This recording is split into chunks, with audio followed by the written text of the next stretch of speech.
the first thing I want to speak about this evening is how has everyone been in terms of applying their faith, the topic we spoke about last week.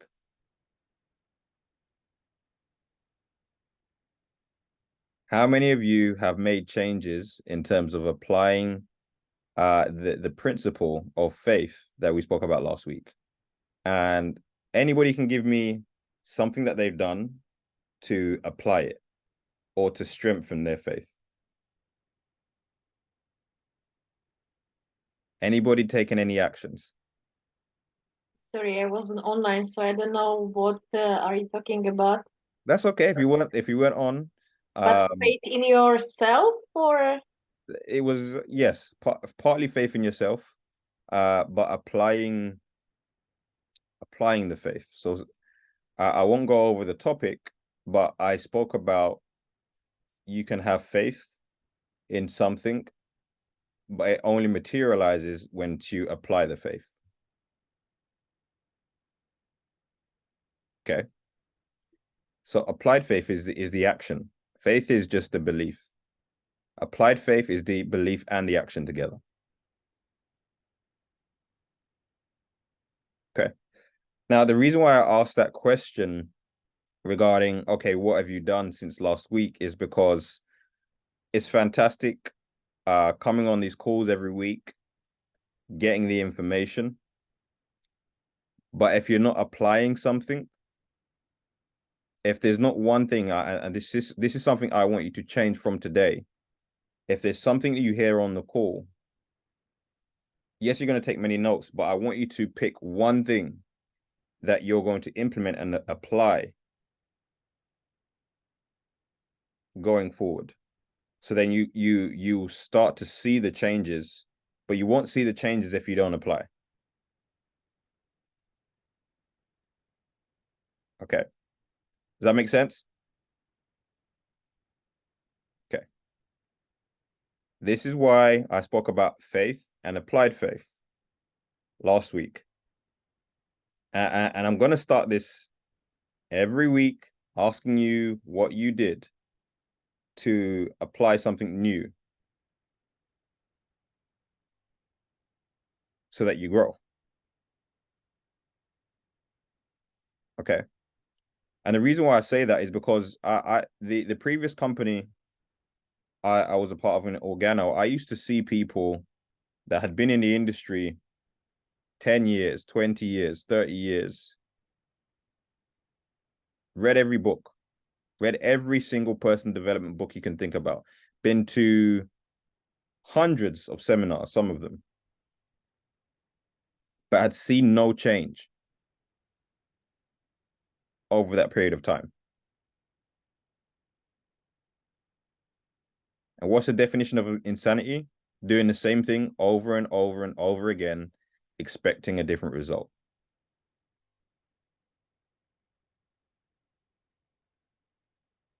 And so I would rather there's one of our topics that we share, and you take 10 different points from that topic that you apply over time, then just come on to these mindset calls and not apply anything.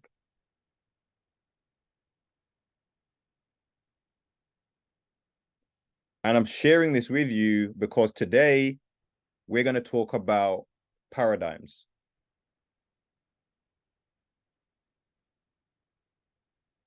Does everyone understand what a paradigm is? Okay.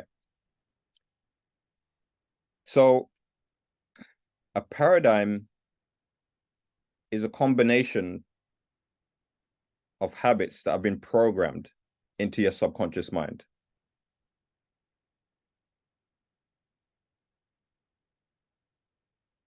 It's a combination of habits that are in your subconscious mind. You do these things unconsciously. You don't even need to think about it, you just do it.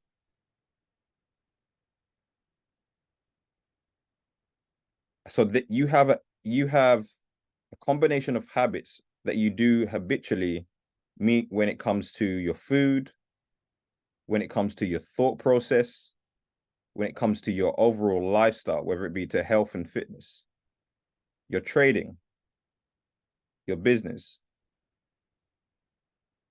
You have a combination of habits that you do every day that you don't think about.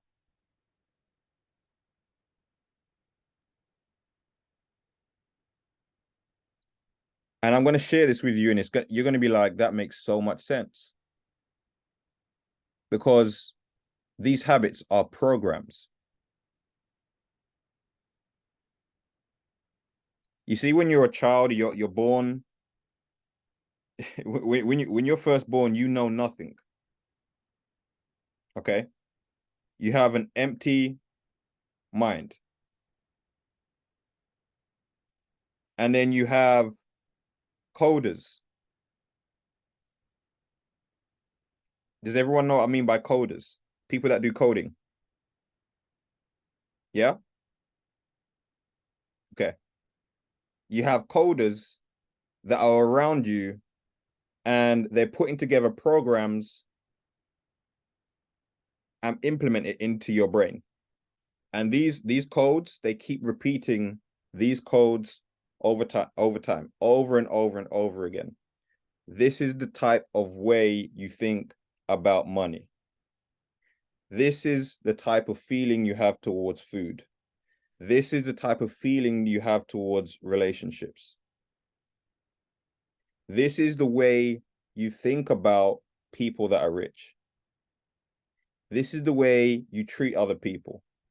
Those programs are given to you by the coders that are doing the coding around you. And the people doing the coding don't even know that they're doing the coding.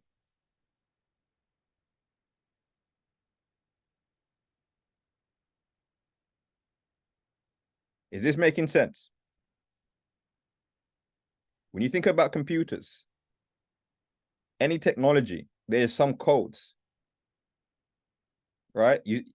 And what that code is doing, it doesn't go into the subconscious mind the first time.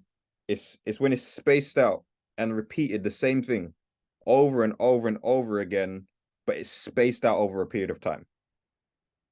Your belief system, your self-image, has been created by those coders. They didn't know they were creating that self-image for you, but they're the ones that created it. Okay. Now, I don't know who those coders are for you, but you know who those coders are. That since you've been young, they've been saying the same message to you over and over and over again, and creating a belief system and a paradigm for you that you didn't create yourself. Now, when you're a child, it's not your fault. You don't know any different when you're a child. But as an adult, it's up to you whether you change that paradigm. Now you're aware of it. My job today is just to make you aware. But there's steps to change. The first step is awareness. Okay. The second step is acceptance of where I am. Okay, this is where I am. I may not be happy about it. I may be ecstatic about it. I may be very happy about it. But the third step is the reconditioning, taking action to change that paradigm.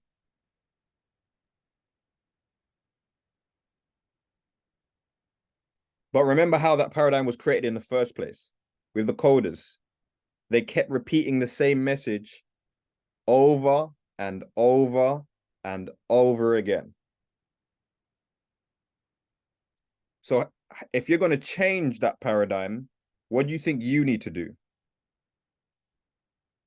You need to keep repeating the message you want to hear, or you want to live out, should I say, over and over and over and over again. That's how you change the paradigm. The way you brush your teeth in the morning, you don't think about. The way you put your clothes on, you don't think about. When you're driving to a destination and you've been there hundreds of times, you now don't need to think about how to get there. Everyone understand what I mean? You're like, I don't even remember going down this. Why? Because it's a paradigm for you. It's embedded in your subconscious mind, so you don't have to consciously think about it. I know some people that have been in jobs for 10, 15, 20 years that are going to a job or a place of work that they're not even thinking when they're doing their job anymore.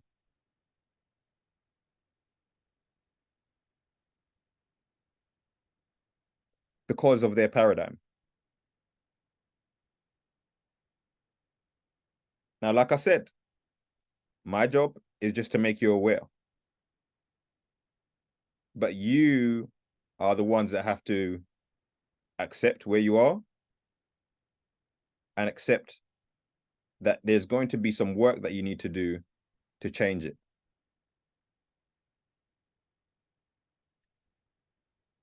And the thing is, everybody wants change, but very few people want to change.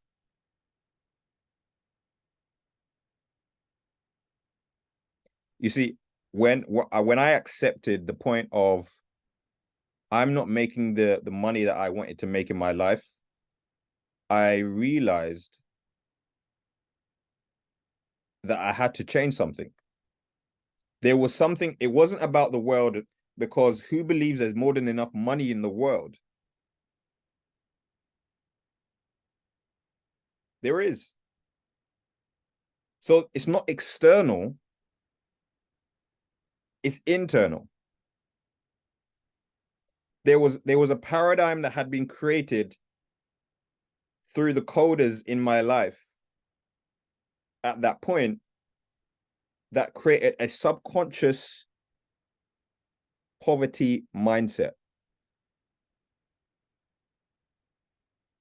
What do I mean by that? They would always complain about the price of anything.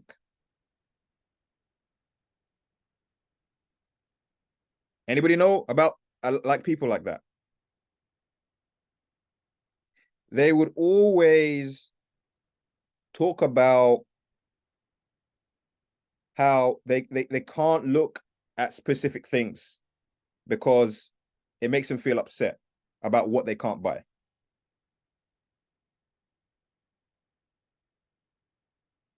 They wouldn't even look past, when they're looking at holidays, they wouldn't look past 3-star hotels. Didn't even want to see the 4- and 5-star hotels. Didn't even want to see it.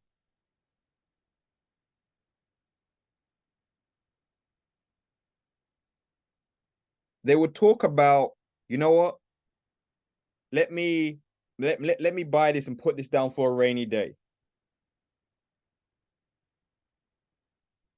Meaning food, especially food.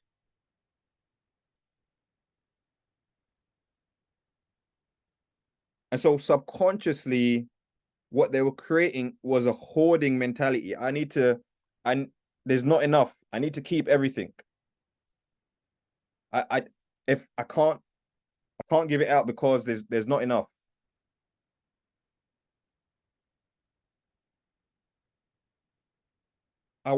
This is the point that you have to do the work to change.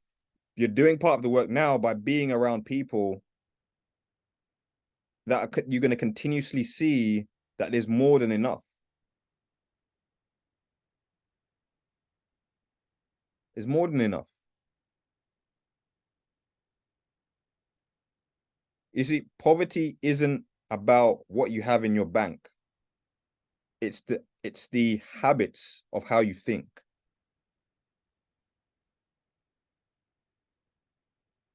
And it's the same for riches. It's the exact same for riches.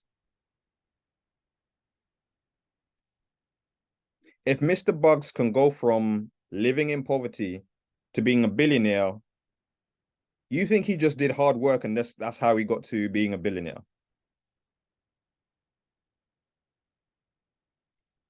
Or did he have to start changing the way he thinks? Because let me ask you a question. How many of you know people that work extremely hard, but they're still in poverty? They are hard workers.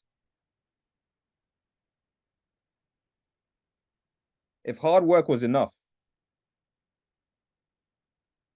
I know many people that would be rich.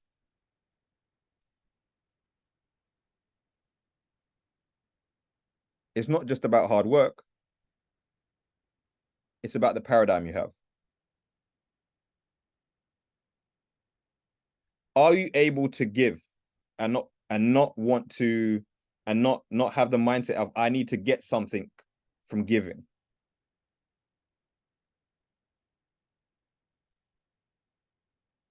It may be time, it may be money. Yeah. Like Meka said, it's the work on yourself. Are you able to give and not expect anything in return?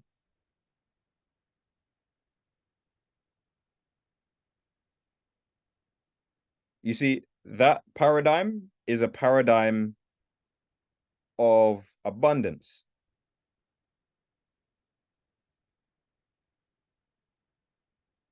That is the paradigm of abundance. The old paradigm, which I shared with you before, is a paradigm of scarcity.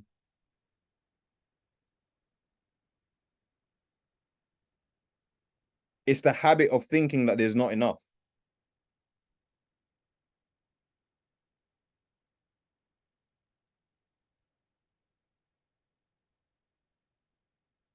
It's the habit, it's the habit of always complaining.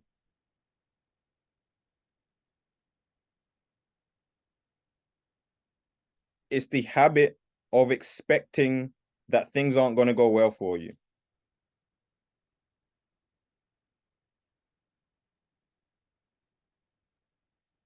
This is all about just how you think. And Alexandra says guilty of that one. And I've been guilty of that too. I still am sometimes. However, I have the awareness now. So I'm still reconditioning myself. Because those coders have they've been working on that program for about 19 years of my life. Those coders were working on that program. My first 19 years of my life. And so this is where I want you to be honest with yourself. If it's been longer than that and you've only really been now or recently come into this environment or exposed to personal development, well, like I said before, you have the awareness, but you have to accept. I have had a long time of a specific program. So I have to give myself time to reprogram.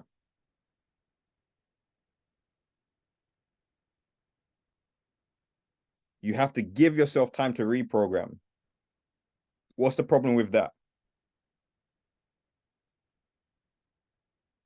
Is that in today's society, everybody wants things instantly.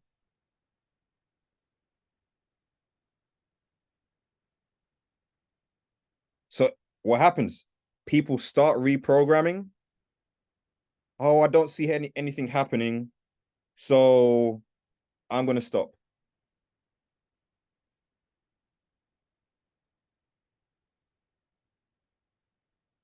And then they look at someone like Mr. Bugs and say, oh, he's such an inspiration. But he's done more than 30 years of reprogramming. Of course, he's going to change.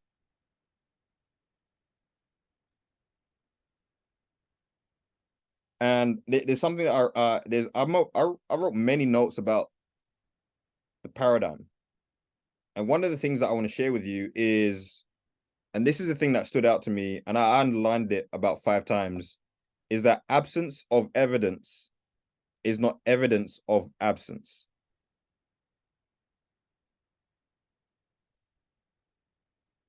I'm going to say that again.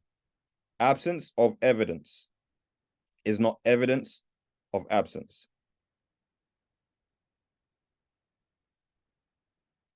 Meaning, just because you don't see it happening doesn't mean it's not happening.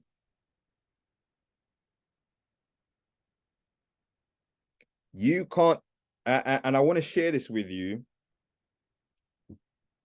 because the big organizations, the big companies in the world, they know this information about you, about all of us. Which is why they have people in authoritative positions that keep repeating the same message over and over and over again.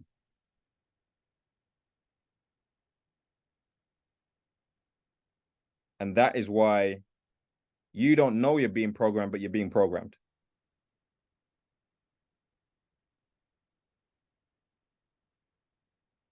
You think that, I don't know, not everybody does, but you think you drink Diet Coke or Pepsi or Coca-Cola because it was your choice, or you were programmed to like Coca-Cola.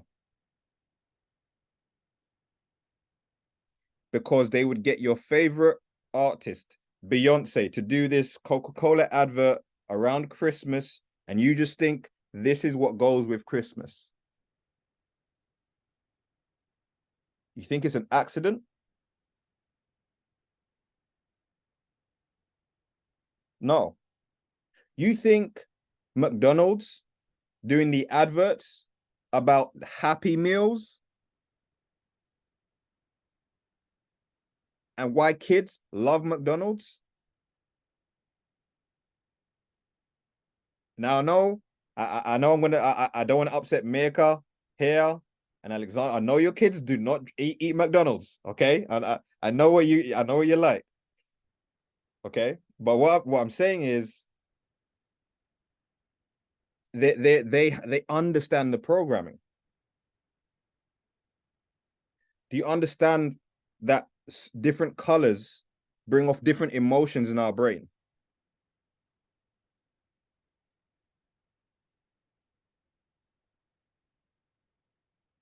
Just the color. Do you understand that different smells bring off different emotions and different actions in your brain, and you're taking action on something, you don't know why? Let me give you an example. You go to the supermarket to buy 1 or 2 things, and you're like, how did I end up buying all of this? I see you laughing. I see many of you laughing because this has happened to everybody. Right? You think that's an accident? No, it's a program.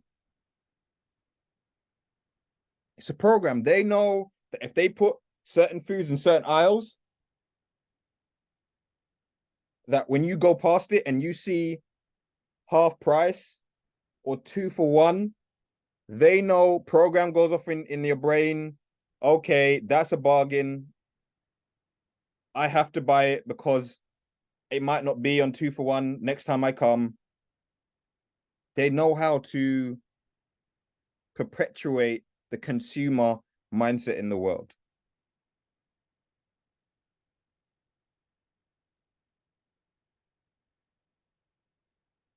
So if these things are happening, you have to ask yourself why. You know, as a child, and sometimes children get annoying and they're asking you why, what you up, go to bed, why, turn off the television, why, right? You're laughing. I know all the mums are laughing right now because I know you don't have to do that, but you're laughing about the other parents that have to do it, right? And so it's because the brain is naturally intuitive. The brain wants to learn. The brain wants to know why. But when did you stop asking why? Ask yourself that question. At what point in my life did I stop asking why?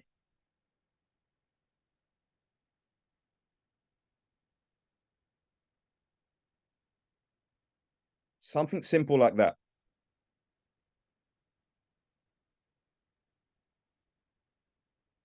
And once you start doing that, you now start to change your mindset, your paradigm. And I've got a bunch of notes here. I want to make sure that I cover all of this. Is because, as I said, you have a paradigm which is programmed. You have paradigms that are programmed for failure. And then you have paradigms that are programmed for success, which is someone like Mr. Bugs. Everyone knows that if he does something, it's going to be a success, or it is going to be a success at some point. Everybody knows that because of his paradigm. Anything he touches, his habits, which is why you can see something, love it. You can be thinking about wealth, thinking about buying it consciously.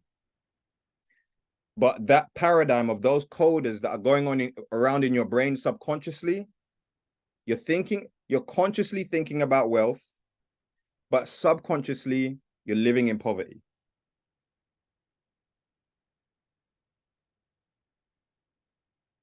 Because you have a feeling attached to lack. You have so much emotion that is attached to lack.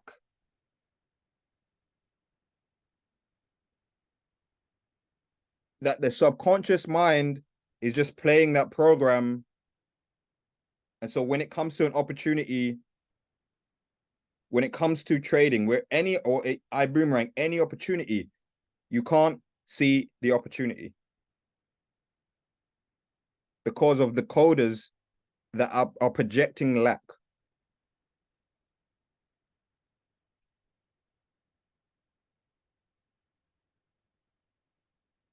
And so you have to get to the point where you say, you know what? I'm going to change that. How do I start to internalize wealth?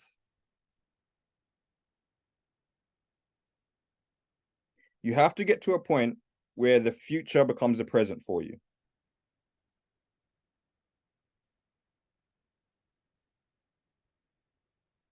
What do I mean by this? You know, when you book that holiday and you cannot wait to go on that holiday. Everybody knows what I'm talking about. That holiday. I don't know what holiday it was, but that holiday, that place, that house, that car, and you cannot wait to go. What happens? You start to live in the experience of already being in that holiday. And now your mood is just automatically lifted because you're so excited about being on that holiday.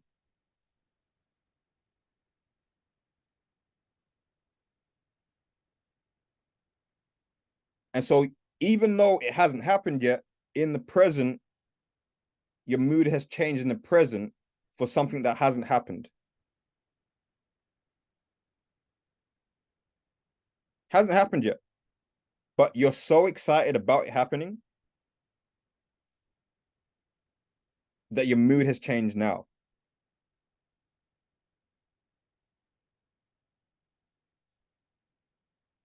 So you have to go through that period of attaching emotion to things that you want.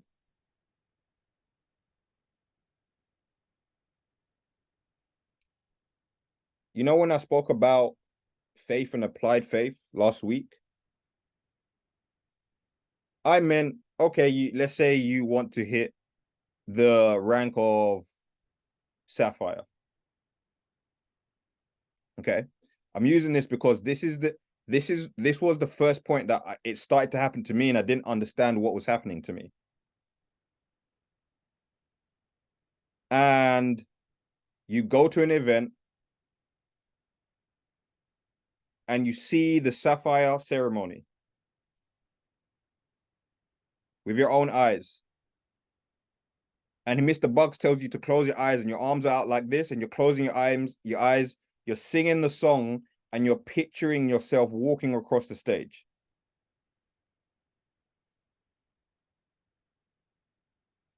Glory, I know you've seen it as well, right?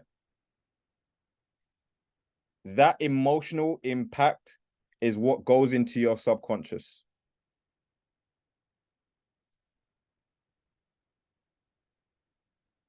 Which is why you can have experiences that were from 10 years ago, 15 years ago, that when you think about it, if it was a negative experience, it can make you cry instantly, even though you're not there anymore.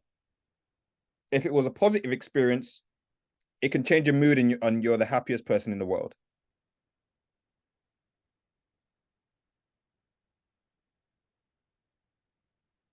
Why?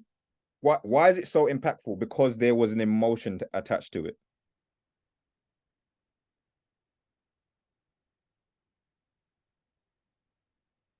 %, Alexandra.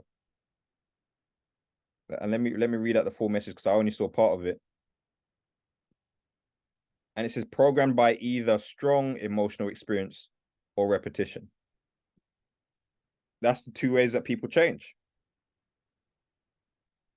Is by emotional impact or repetition.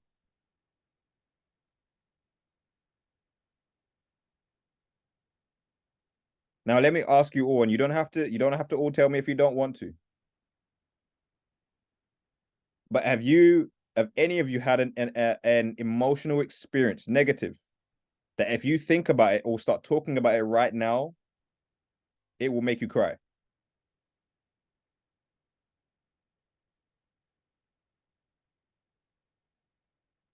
Or maybe a positive experience that if you think about it or talk about it right now, it will make you cry.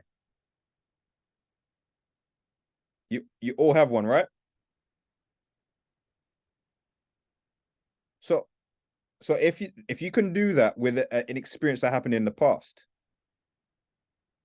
why can't you do that with an experience that's happening in the future and make it now?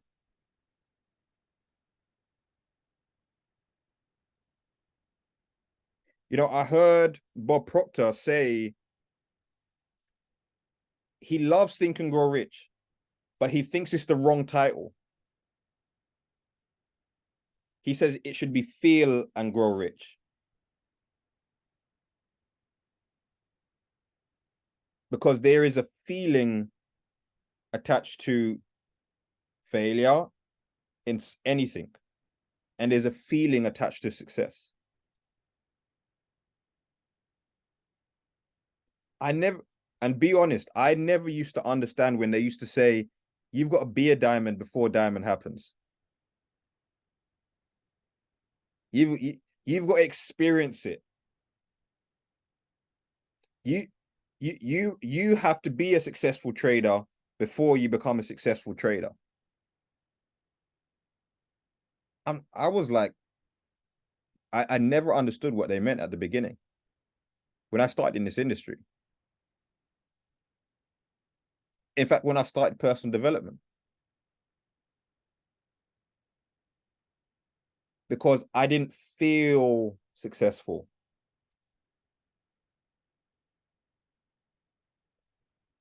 Because I was living in the past, not in my future.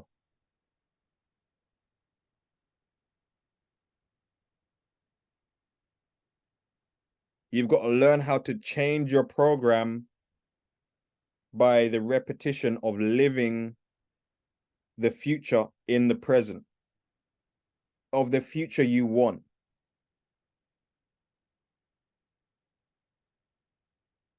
The same way you can feel like I'm on holiday right now. I can't wait. I can't wait to be on that beach and feel the waves, or I can't wait to be in those skis on skiing in Slovakia, right? The same way Meka can feel it right now, because when I'm talking about it, I know she can feel it, right? The same way you can feel that if you think about it, and you, especially when you close your eyes and you look into your mind's eye, your place of imagination, is the same way you can create your own success by creating that video in your brain, that movie of your life. Which is why I'm careful about who talks to me. I'm careful about what I watch. I'm careful of the experiences that I have.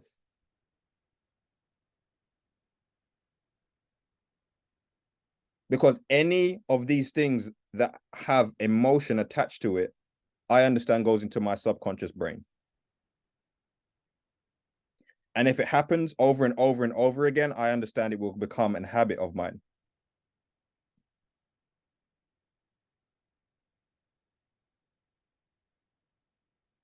Are you that consciously taking inventory of what is going in to create the paradigms in your brain?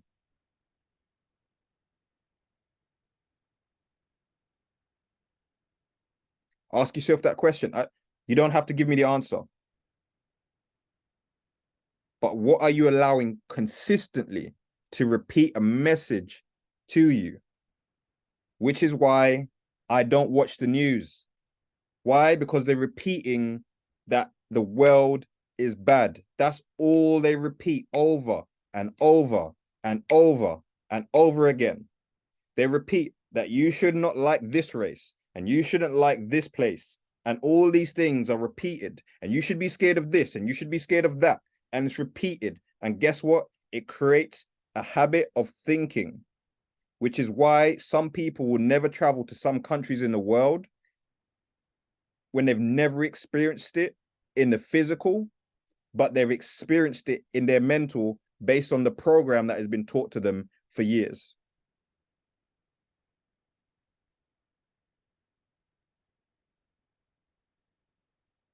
Everyone, we are understanding what I'm thinking, what I'm saying by this.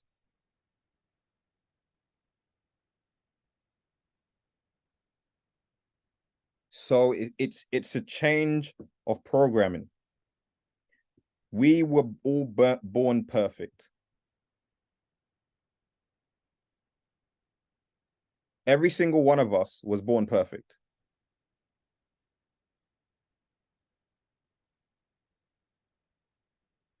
We think about it, children, and think about your childhood. Maybe you had programming for so long that you don't remember that you were the happiest child.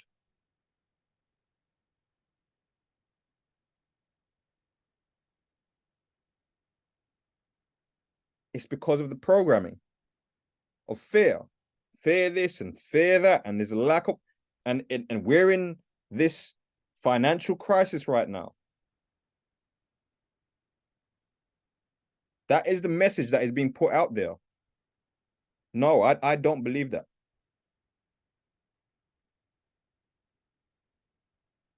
I believe that this is the biggest wealth transfer that the world will ever see. I still believe that I make money easily and effortlessly. from multiple different sources.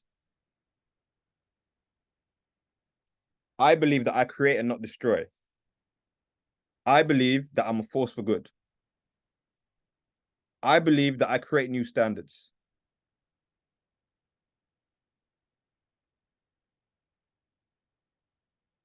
That's my belief.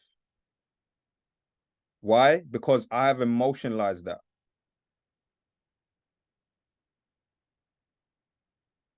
Do you know, I know right now what I'm wearing as a Blue Diamond on stage? I can see the face of Mr. Hunt and Mr. Nagamar saying, what took you so damn long? Right? But celebrating at the same time. I can hear T Gray talking about my name and announcing my name for me to go on stage. I can hear the crowd and me saying, okay, all right, it's time to calm down. I know the 007 song is playing, right? That the Bond song is playing, but calm down, guys.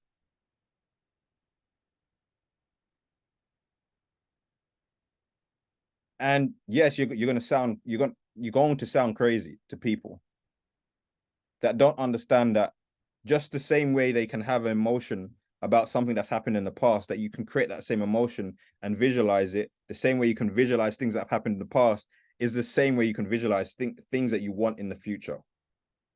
Because guess what happens? If you keep visualizing of what happens in the past will repeat itself over and over and over again. Because what happens is that you're repeating the same vision to yourself.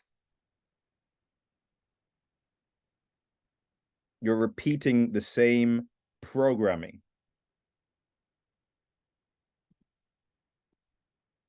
Yeah.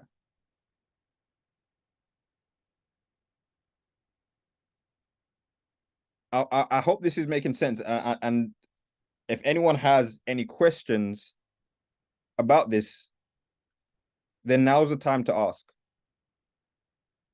If you are stuck and you say, I understand there is something about the current paradigm that I have that is stopping me from really stepping into who I know I can be.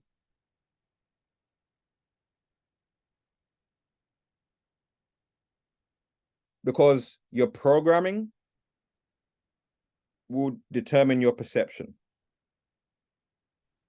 will determine your attitude.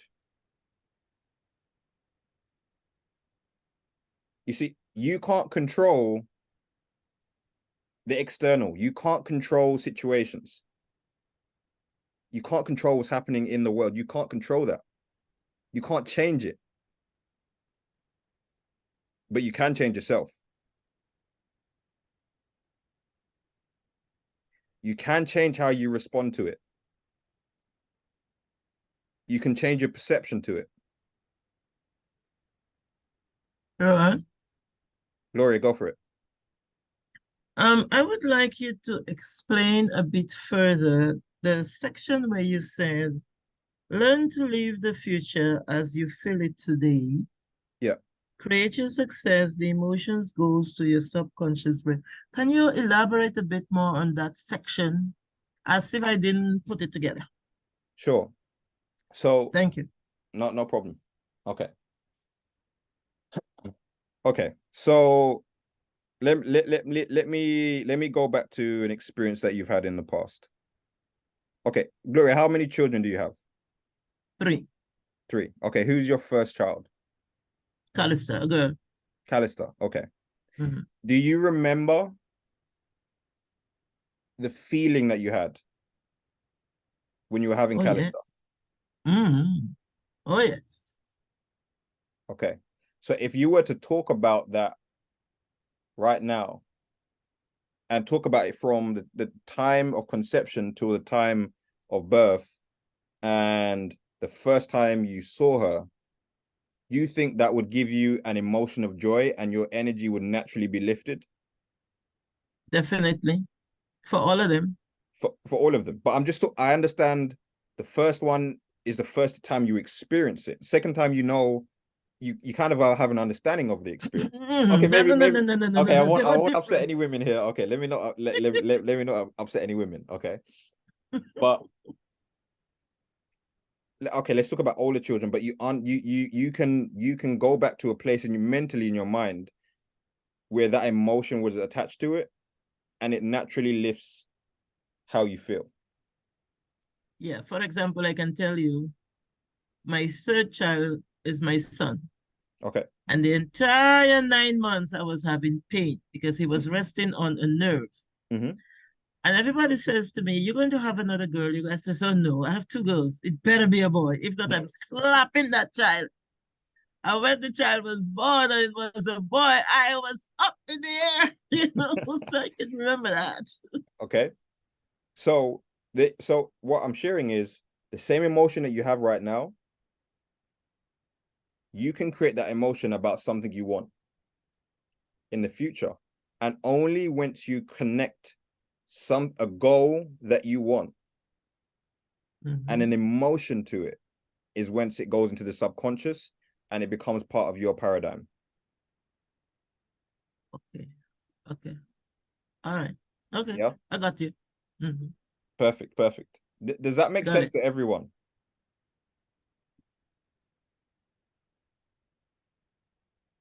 So you can habitually you are the one that has the power to change that. Your paradigm is like a thermostat. Okay. Everyone understands what I mean by thermostat. So if you Mm-hmm. want the temperature at a certain amount, let's say 20 degrees in Celsius in the house, and if it goes down to 16, it brings it back up to 20. If it goes up to 25, it brings it back down to 20.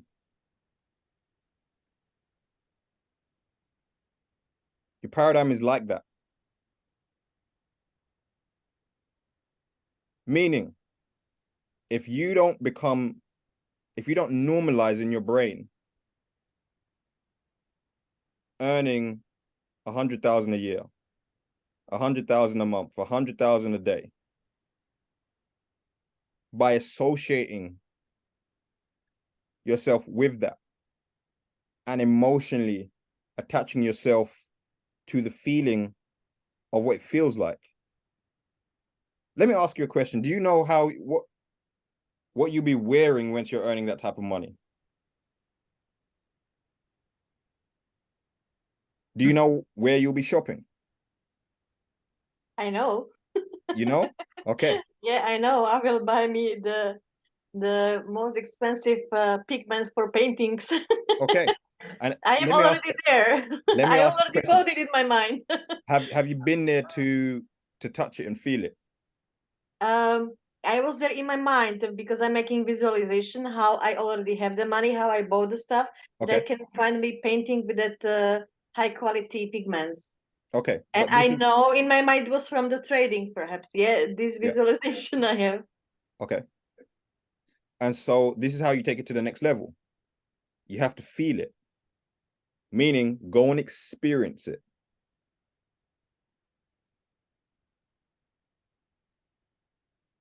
Do you know the neighborhood you will live in? Do you know where your kids will go to school? Do you know the holidays you'll go on?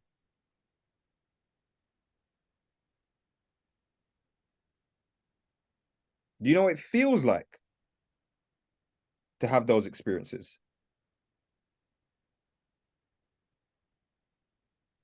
Maybe that's not you. Do you know the feeling of being able to give to someone, maybe it be a family member, maybe it be a friend, and not expect anything in return?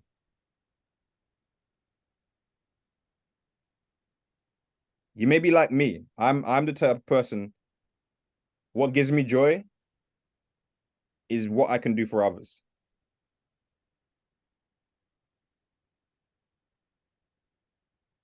That is what tops up my happiness. What I can do for others.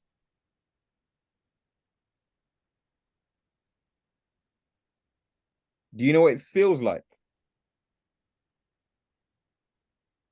to go in a supermarket at, let's say, Christmas or whatever you celebrate, and say, you know what, I can see this person is in a place of need. I'm going to pay for their Christmas shopping.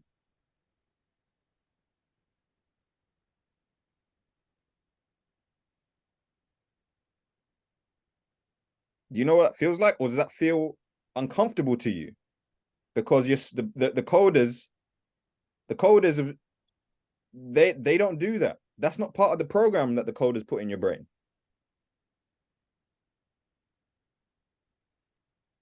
The biggest problem wasn't that I didn't have it in my code. The problem was they didn't have it in the head that somebody can help them. Correct. They're giving you that code because they didn't have it in their brain.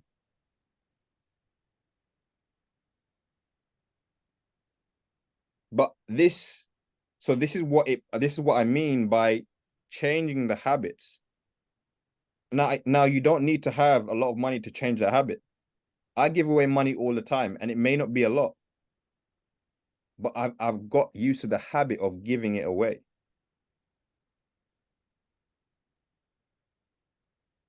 I've got used to the habit of tipping before my meal comes.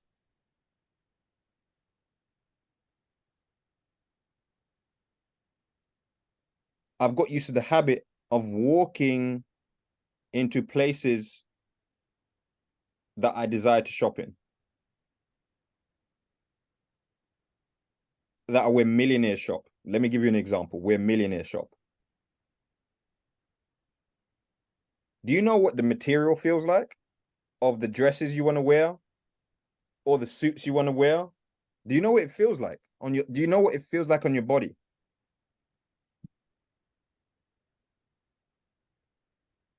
So if you don't have that experience, you're not living in a place of the future in your present, because you don't know what that experience feels like.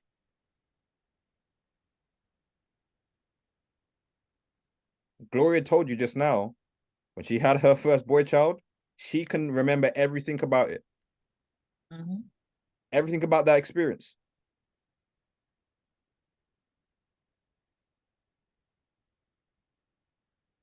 I know this is maybe last year, Alexandra, you went to, I can't remember which car showroom you went to, but you went to a car showroom, and there was a small group of you, and you went and sat in the car that is on your vision board. One of the cars. I believe Mika was there as well because she's nodding. Yeah. But you need to experience it. You need to make it a habit. You can change that habit of experiencing things that have not happened yet.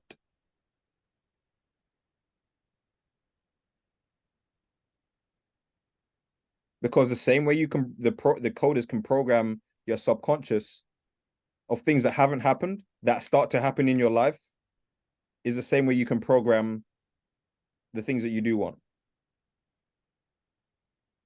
Because the programming you have now from the coders that you've had in your life is why you have the results you have now.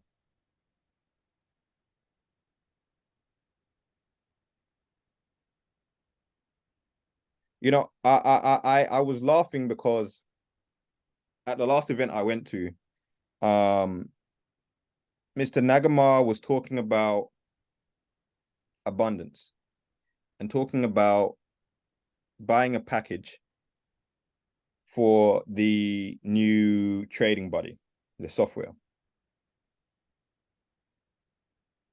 And he was talking about how children copy what we do, not what we say. Okay. And there was someone in the crowd that was from a Caribbean background. And they said, well, I've always told my child, you should be seen but not heard. Anybody from a Caribbean background heard that term before? Yep. Okay. Keep going. Okay. Janelle says, yeah. Okay. Now, Slovakia, you can teach me some of the terms that you guys heard growing up as well. Okay. But I'm just using this example because it was a term that I also heard when I was growing up.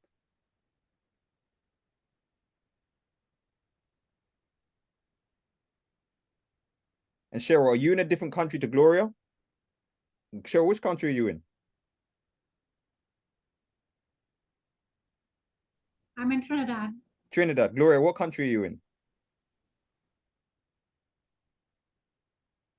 Second, Which country are you in right now? who me? Yeah. I'm in Dominica. Okay. So let me give you this example. Cheryl is in Trinidad. Gloria is in Dominica. Same programming. Both understand the term I was just talking about.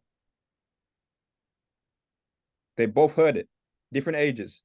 I've experienced that most of my childhood too.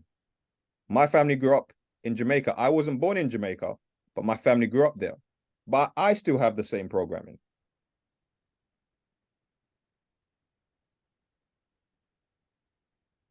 Do you understand how powerful the programs are?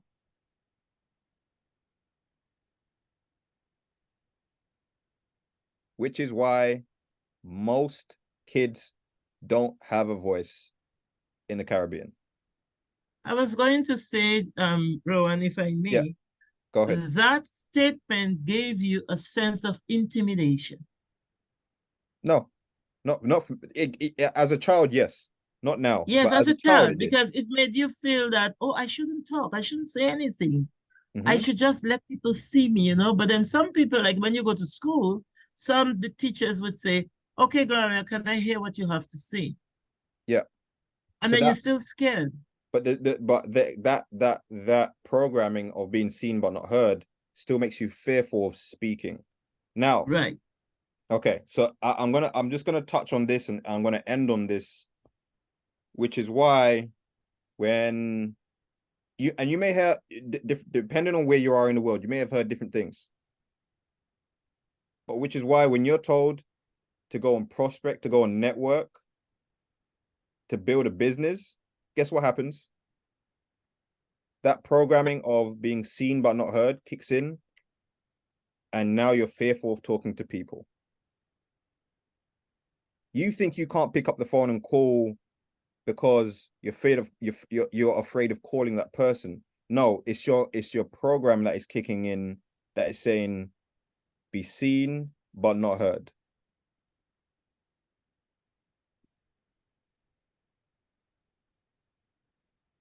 It's that paradigm that kicks in and stops you.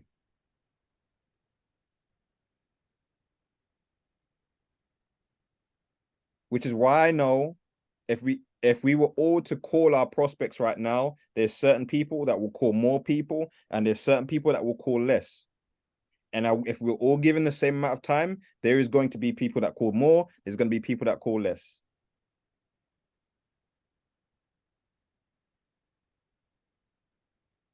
So what's your recommendation to get over that? Imagine it? Yeah, it's not only imagine it, but you've got to practice it.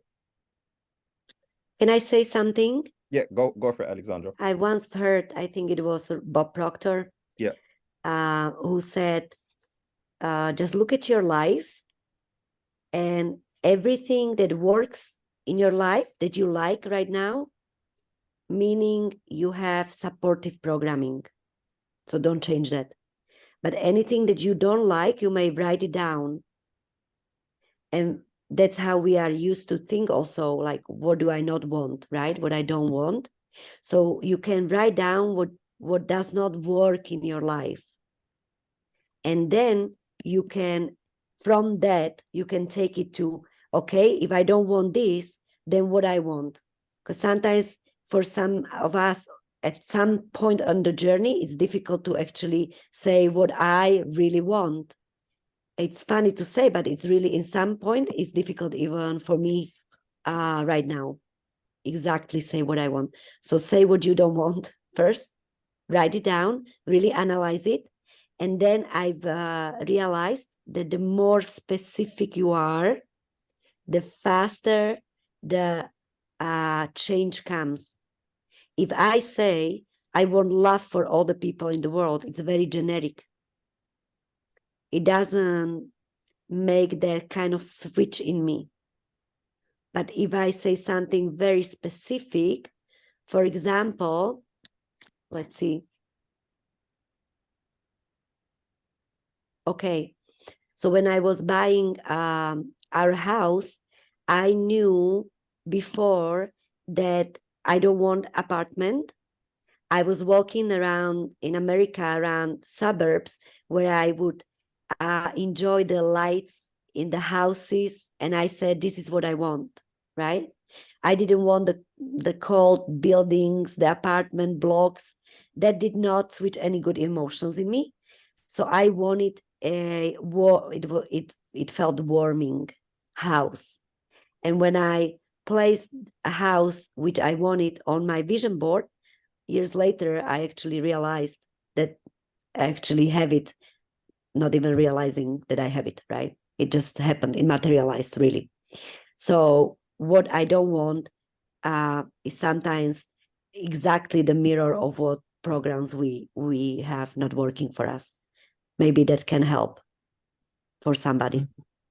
Yeah, and I thank you for sharing, Alexandra, because that is something that that big Bob Proctor talks about. Is it talks about if you're going to change a habit, you need to introduce a new one. In order to do that, because if you don't, what will happen is you'll go back to the old habit. Okay, and I just want to add, Cheryl put here in the chat that she has done a couple of assessments over the years and always get the same answer, meaning cautious, careful, and supportive traits.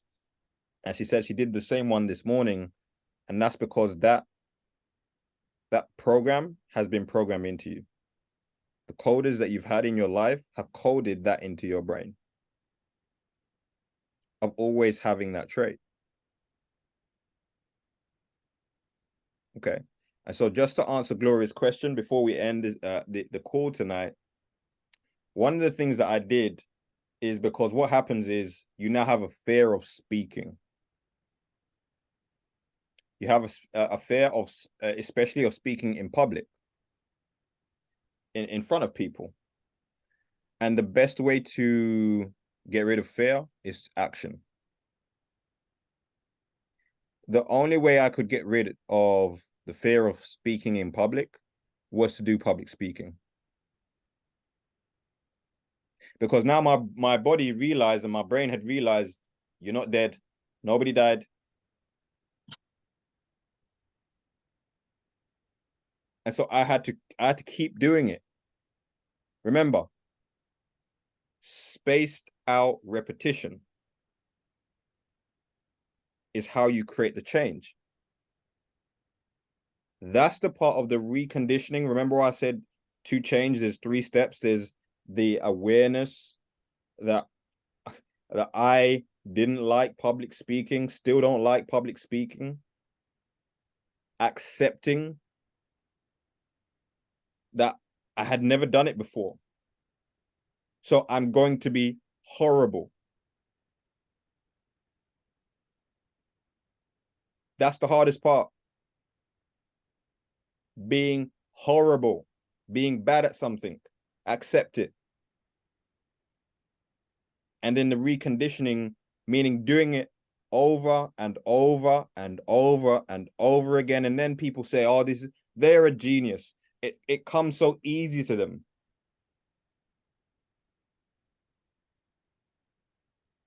It's because of the action that had been repeated over a period of time. Which is why most people don't just get trading, don't just become the most successful trader in 6 months, a year. No, that's not how if you look at the journey of the most successful traders in the world, it didn't happen after a year.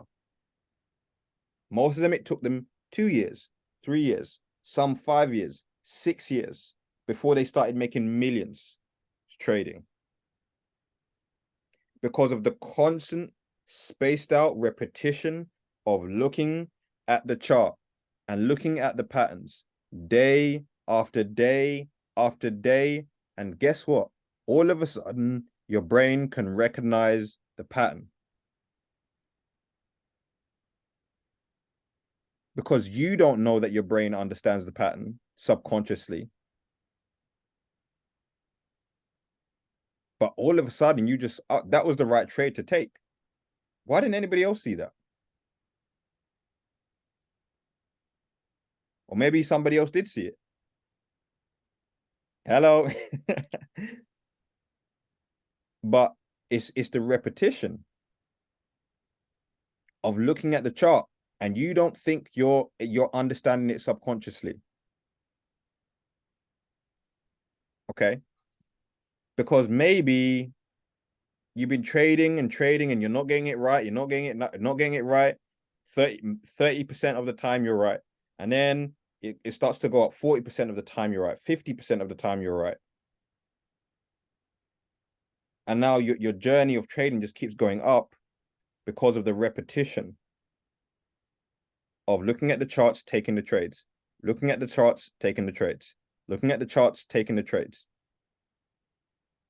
And then you get to a point, I know that candlestick. 6 months ago, I took a trade here. I bought here and it sold 200 pips from here and it blew my account. I understand what to do here.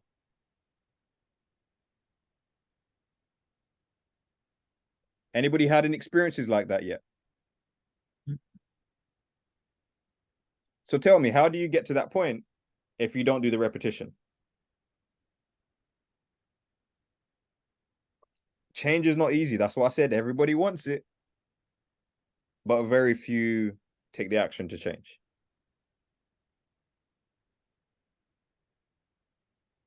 Because change can be painful. Most of the time, it's painful. You're vulnerable. It can be embarrassing.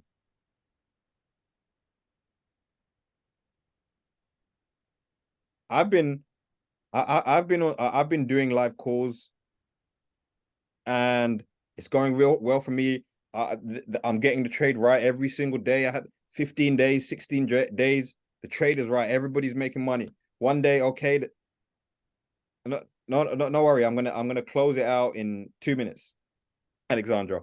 It comes to a day, and I've got my zone, and I press buy, and everybody loses money because it sells. I'm vulnerable at that point. But I had to recondition my brain to say that failure is okay. Failure is a part of success. I had to recondition my brain with that.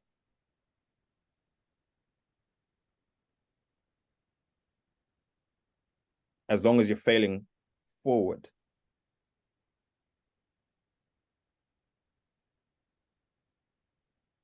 Failing forward, meaning not making the same mistake over and over and over again, but you're making a different mistake.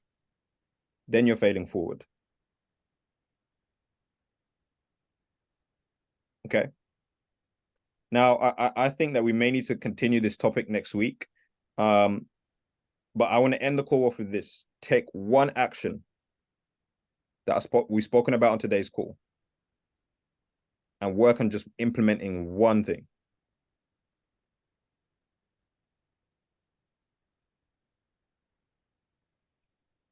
Just one.